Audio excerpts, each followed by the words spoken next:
వాళ్ళ సైడ్ నుంచి ఎలా ఉంది రెస్పాన్స్? వాళ్ళ మదర్ హర్ట్ అయినరు, అంటే పెయిన్ ఉంటది కదా వాళ్ళ మదర్ కి బ్రదర్ కి. వాళ్ళు కూడా డిసప్పాయింటెడే ఉన్నారు. నన్ను ఎట్లయితే రాంగ్ డిసిజన్ అన్నారో తనను కూడా అనే ఉంటారు అనిపిస్తుంది నాకు. తొందరపడ్డావు అని.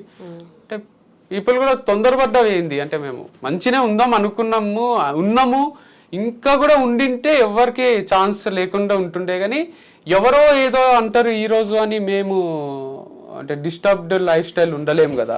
సో అందుకు ఈ డిసిజన్ తీసుకున్నాం. ఇయర్స్ గడిచుంటే ఏదైనా మార్పు వచ్చిండే, ఏదైనా హోప్ లేదా అసలు? లేదు అసలు. అది ఉండింటే నాట్ ఎట్ ఆల్, అంటే ఇంకా మంచిదైంది చిల్డ్రన్ లేక, ఇంకెక్కువ పెయిన్ఫుల్ ఉంటుంది. సో ఫార్ డిస్టర్బెన్స్ అయితే అయి ఉంటాయి. బట్ మీరు యాప్టిట్యూడ్కి ఇలా వెళ్ళినప్పుడు కూడా వాళ్ళు అడుగుతుంటారా లేకపోతే కామెంట్ చేస్తుంటారా? అంటే పోస్ట్ డివర్స్ ఎప్పుడు ఒక సెషన్ కూడా ఇవ్వలేదు. This is my comeback again, ఇది first interview. And organic farming గురించి కూడా ఎక్కడ అనౌన్స్ చేయలేదు. పోస్ట్ డివర్సే చేద్దామని. అండ్ యాప్టిట్యూడ్ క్లాసెస్ కూడా ఏం తీసుకోలేదు రీసెంట్ టైమ్స్ లో, తీసుకోలేని కూడా. ఎందుకంటే ఆల్రెడీ ఒక యాప్ ఉంది మాకు, దాంట్లో కొనుక్కుంటారు. అండ్ స్టోరీ టెలింగ్ అయితే న్యాచురల్ గా ఉంది నాకు, అది that is one of my strengths again. So మంచిగా స్టోరీస్ చెప్పి ఒక నీతి చెప్పి అది ఎప్పుడైనా చెప్పగలని అనిపిస్తుంది. మీరు చూస్తే నా ఫార్మింగ్ వీడియోస్ లో కూడా సగం కంటెంట్ అదే ఉంటది.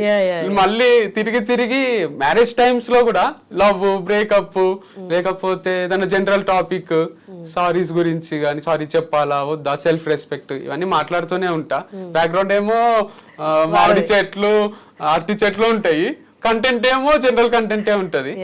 అండ్ నాకు ఈ ఆవులు అంటే కూడా చాలా ఇష్టము. అంటే కౌస్ కానీ అదంతా ఇరిటేటింగ్ అనిపించింది నాకు. ఆ నీళ్లు పెట్టడం చెట్లకు అది చాలా ఇష్టము. సో ఫ్రూట్స్ అది గ్రో చేయడం ప్లాంట్స్ ని.